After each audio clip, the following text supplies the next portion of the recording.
We are here at the Bitcoin.com studio here in Phoenix, Arizona. Breaking news, the big, beautiful bill has passed. It has officially passed the United States Senate, and it is passing just by a whisker, right at 50 votes. And Vice President of the United States and President of the Senate, J.D. Vance, has officially broke the tie. The no Republicans are Susan Collins, Tom Tillis, and Rand Paul. Who would have thought of all the people to vote no? You would have Lisa Murkowski voting yes, and you would have Tom Tillis voting no.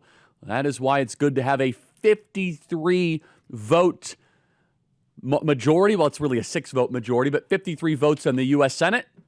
And the vote has officially been tallied, and the bill is passed, and it's going straight to the president's desk, and he will sign it on July the 4th. To be able to celebrate no tax on tips, no tax on overtime, extra border security, the largest welfare reform that we have seen. And look, the bill is far from accomplishing everything that we want as far as cutting spending. We've covered that. We're going to actually segue on that particular element in a moment. But this is still a major accomplishment for President Trump, a phenomenal legislative accomplishment. And now it has to go back to the House. Has the House also done this? So that's the question. The House needs to go back and vote and approve the Senate version. That's also going to have some drama as well. So the Senate has passed it, but now it has to go back to the House, and we have some holdouts there.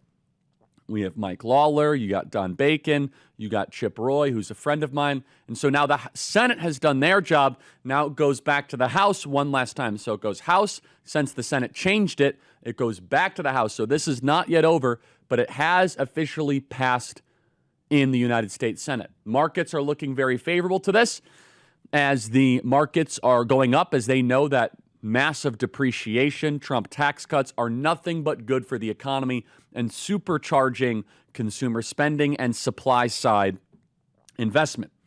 Now, the news last evening that got people a little bit off kilter, whether or not this thing was going to pass with the narrow margins, was the world's richest man, Elon Musk, said last evening that he was going to spend whatever money he needed to spend against anyone that voted for this bill.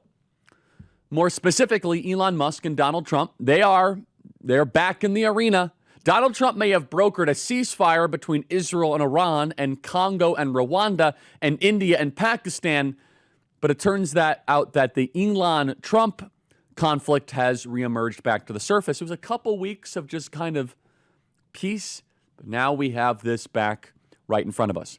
As we know, Musk had a falling out with Trump a few weeks ago over the contents of the big, beautiful bill.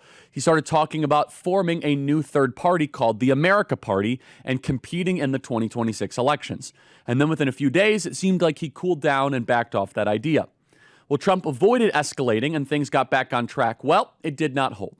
Yesterday, as the Senate inched closer to the big, beautiful bill, and now the Senate has officially passed the big, beautiful bill, Musk tweeted this: "I want to make sure we get Elon's quote correct," which is this quote, "It is obvious with the insane spending of this bill, which increases the debt ceiling by a record $5 trillion, that we live in a one-party country, the Porky Pig Party. Time for a new political party that actually cares about the people." Now, let me just pause here. Elon is a deficit hawk. Honestly, I can sympathize with that. I want to see more spending cut. I want to see our budget eventually balanced. I have to also balance that with, though, that the national debt is not the only problem in America. 20 million illegal alien invaders in the interior of our country is a major problem in this country. In fact, that is an existential threat to this country. On this program, you're not going to hear anything negative about Elon. You're not going to hear us insult him. You're not going to hear us call him names. In fact, I like Elon. I've gotten to know Elon, friend, supporter, and I hope Elon comes back into this movement because we have way more in agreement than we have disagreement. But it seems as if right now this is going to keep on escalating. And on this program, we're going to call balls and strikes, and we're going to tell it like it is. We're going to say, I don't agree with that, and we might agree with this. Now, so Elon continued basically over a couple hours. The one that got people very upset, which very well could be a political problem, is this. He says, if this insane building passes, the America Party will be formed the next day. So Elon Musk, the world's wealthiest man, worth $350 billion, might be worth $400 billion as of today, says he's going to start a new political party, and he's going to form it the next day. Our country needs an alternative to the Democrat Party uniparty so that the people actually have, in all caps, a voice. And he says, quote, they just pretend to be two parties. It's just one uniparty in reality. Now, I have to push back on some of what Elon is saying respectfully. Democrats are not voting for this bill. Democrats are not voting for more money for ICE or for mass deportations or fully funding the border wall. They're also not they are not voting for Medicaid reform or welfare reform. And I can't imagine that Elon wants to have the working class of this country have a 68% tax increase. However, Elon's passion about balancing the budget is one that we should continue to talk about. We should talk more about balancing our budget. Now, some of the math is a little goofy because a lot of this starts to look better if we start to grow more. If we lower interest rates, the budget starts to get in more gets closer towards balancing. We're taking more money in with tariffs than we ever could have imagined. We have serious welfare reforms in this bill. But to Elon's point, is it enough? Well, we've said all along we wish there were more. But we also only have a 3-seat majority. And that 3-seat majority holds the entire conference captive. They hold the entire conference hostage. Mike Lawler and Don Bacon and a couple others, they say, nope, we're not voting for that. And so unfortunately, it is about arithmetic. On top of that, in a reconciliation process, you are not able to even touch some of the mandatory spending that comes up in a budgetary discussion. So basically, we need more seats. We still got a good amount done. I think that there's more that could have possibly even been done, but this is still a phenomenal accomplishment. It does a lot more good than negative. So Elon is threatening to start a third party, and he is threatening to put a bunch of money in it, funding candidates, funding upstart type insurgents, he said. And then President Trump has not sat quietly by. One more from Elon. He says, quote, removal of funding. Got it. So Trump, I'm trying to say who said this. This is what he said, quote, removal of funding for enforcement of federal contempt of court orders is actual crux of the spending bill. This is nominally aimed at removing illegal immigrants, but obviously also enables many other abuses of power by the president. So Elon is now attacking President Trump, saying that Trump wants to be able to do this to abuse power. President Trump has not sat idly by, and he said, quote, Elon may get more subsidies than any other human being in history. By far, without subsidies, Elon would probably have to close up shop, head back home to South Africa. No more rocket launches, satellites, or electric car production. And our country would save a fortune. Perhaps we should have Doge take a good hard look at this. Big money to be saved. We're going to talk more about this after the break because I actually think these two titans, the world's most powerful man and the world's most richest man, they both want to save Western civilization. They have different passion projects. Elon is focused like a Tomahawk missile on balancing the budget. President Trump is focusing on balance the budget, but President Trump also ran on a working-class populist economic agenda, which he is doing, and he ran on mass deportations. This is an agenda bill. A bill has to take a form. It has to take a final cause.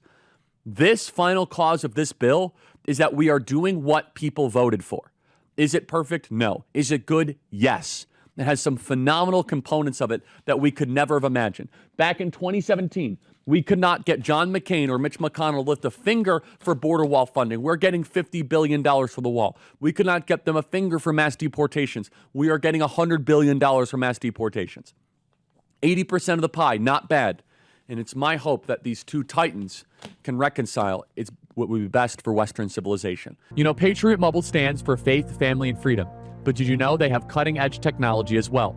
Switching is easy. No store visits, no hassle. Keep your number, keep your phone, or upgrade. Their 100% US-based service team can activate you in minutes. Enjoy exceptional coverage with access to all 3 major US networks, even add a backup line to your phone. Get unlimited data plans, mobile hotspots, international roaming, and more. Go to patriotmobile.com/Kirk25 or call 972-PATRIOT and use promo code Kirk25 for a free month of service.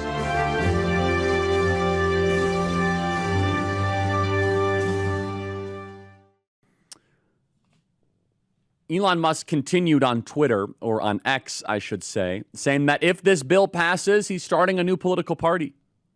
Well, here is the official announcement. Breaking news, 309. The bill has passed. 309. 50. The nays are 50. The Senate being evenly divided, the Vice President votes in the affirmative. The bill as amended is passed. And that is the passing of the big, beautiful bill in the United States Senate. And it is now going back to the House of Representatives for a final vote to then go back to the President of the United States. Now, it might seem as if this is irreconcilable between President Trump and Elon Musk. How could they possibly ever join forces?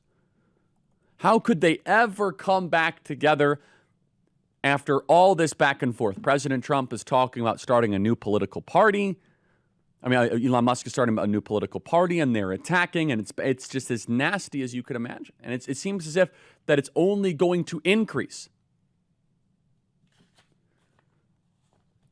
But President Trump has in front of us a rather dramatic and telling track record of being able to reconcile and work with people that were otherwise considered to be sworn enemies of MAGA, where we were in the nastiest of all circumstances.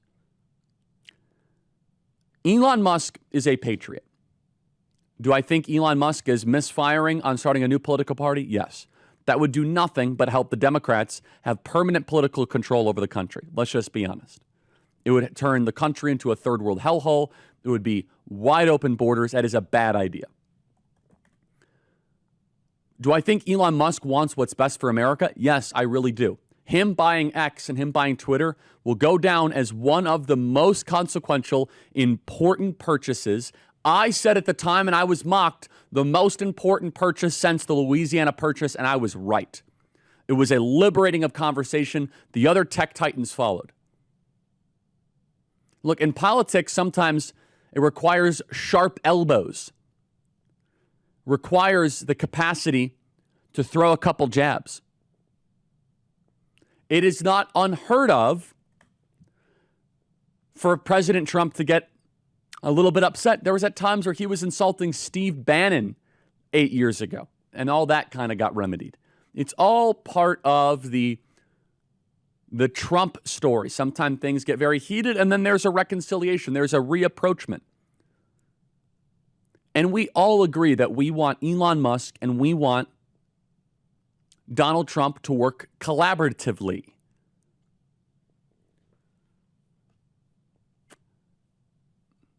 I've been waiting for this piece of tape, but I'll try to find another one here. Which is the best example in front of us is as we're doing this program, President Trump is hanging out with Ron DeSantis.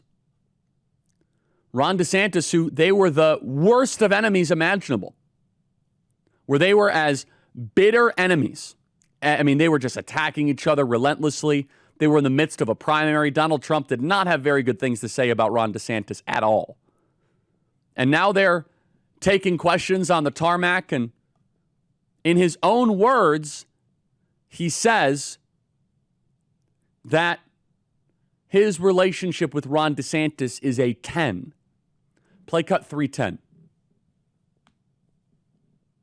Stand here now as partners on this effort. How would you describe the relationship, and what future does Governor DeSantis have? I think it's a 10. Maybe 9-9, because there might be a couple of little wounds. So maybe it's 9-9. I think we have a 10. We get along good. I endorsed him immediately in January 2024. I raised one of his PACs millions and millions of dollars, and then we've worked very well on this and other issues, with Florida. You can call him at any time, and he wants to be helpful for governors. I mean, that's a big change from where we were in the primary.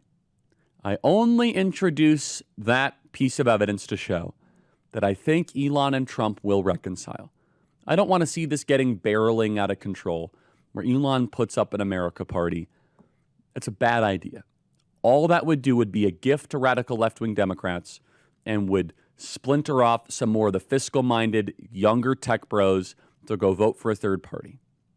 Because the Democrats, they're not going anywhere. They are Soviet bloc, consolidated, Pravda unified.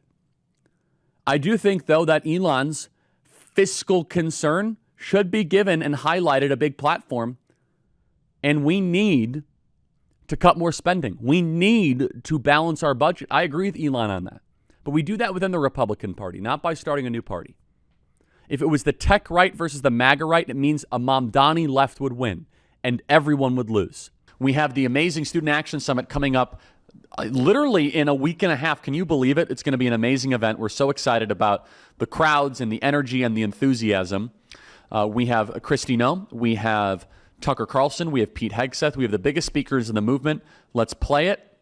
Let's play Cut 51. They said Gen Z would stay silent, that we'd back down, that we'd forget what's worth fighting for. But this generation remembers. We remember truth. We remember freedom. And now, we rise. This is more than a conference. It's a call to action, to reclaim the future, to ignite a movement that cannot be ignored. Student Action Summit 2025, featuring the boldest voices in the fight. Charlie Kirk, Secretary Pete Hegseth, Tucker Carlson, Steve Bannon, Brett Cooper, Secretary Kristi Noem, Riley Gaines, Brandon Tatum, Jack Posobiec, Laura Ingraham, Megyn Kelly, Greg Gutfeld, Tom Homan, Congressman Byron Donalds, Russell Brand, Savannah Chrisley. Join thousands of patriots, future leaders, and freedom fighters of all ages. This is the battleground of ideas. This is the Student Action Summit. Register now at sas2025.com.